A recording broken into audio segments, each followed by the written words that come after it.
Dans cette nouvelle vidéo sur l'Égypte, je vais vous parler d'Osiris. Nous avons vu qu'Osiris était un dieu très important, le dieu de l'au-delà, et effectivement, il a été tué par Seth, qu'il a enfermé dans un coffre, jeté dans l'eau, dans le Nil. Nous avons Isis qui va le retrouver et qui va ensuite sortir le corps de ce coffre, mais pendant qu'elle s'absente, Seth va à nouveau prendre le corps et le découper en 13 morceaux et les jeter dans l'eau. Et nous allons effectivement voir Isis qui va retrouver 12 morceaux, sauf le 13e qui est le phallus qui a été mangé par un poisson. Alors là, nous allons voir maintenant ce que cette histoire d'Isis, d'Osiris, donc la magie d'Isis qui va ensuite faire ressusciter Osiris, qui effectivement va incarner la justesse et la justice par rapport à Seth qui représente la jalousie et l'envie, vont créer comme mythologie osirienne, donc le mythe d'Osiris. Le mythe d'Osiris est le récit religieux le plus élaboré et influent de la mythologie des anciens Égyptiens. Il relate donc l'assassinat d'Osiris ainsi que ses conséquences politiques. Fils aîné de Geb et de Nout, Osiris régnait sur le pays avec Isis, sa sœur et son épouse. Inventeur de l'agriculture et de la religion, son règne est bienfaisant et civilisateur.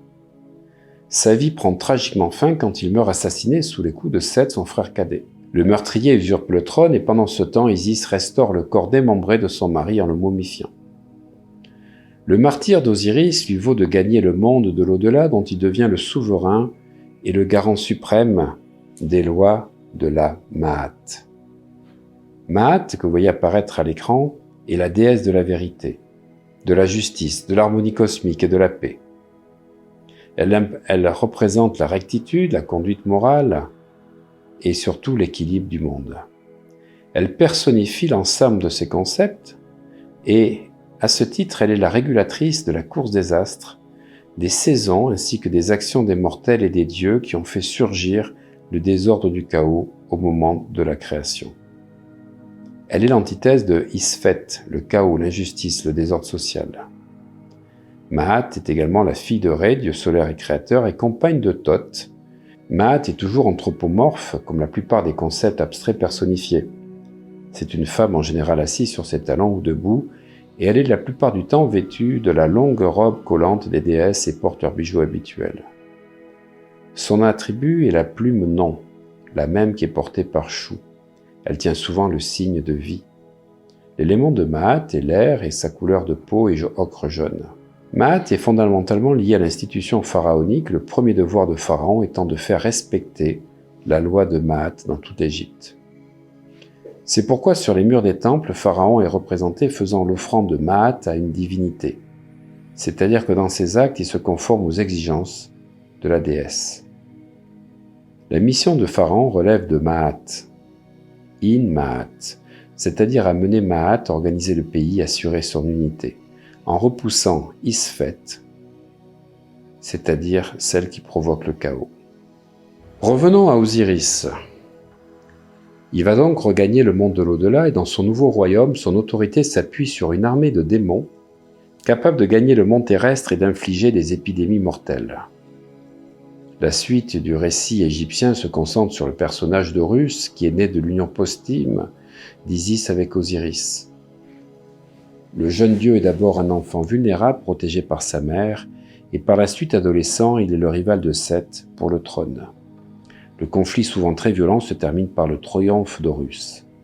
En rétablissant l'ordre dynastique après le règne injuste de Seth, l'intronisation d'Horus parachève le processus de la résurrection d'Osiris. Nous retrouvons beaucoup de mentions de la quête osirienne ou isienne par le grec Plutarque. Plutarque, qui est né vers 46 après Jésus-Christ, décédé vers 125 après Jésus-Christ, était un disciple de Platon. Il a beaucoup travaillé sur la métaphysique, sur le langage, la psychologie, la politique. Il a écrit comme œuvre principale Vie parallèle, œuvre morale, et est influencé donc par Platon, Socrate et Amomios. Plutarque va beaucoup écrire sur l'Égypte puisque c'est l'Égypte qui a inspiré la Grèce.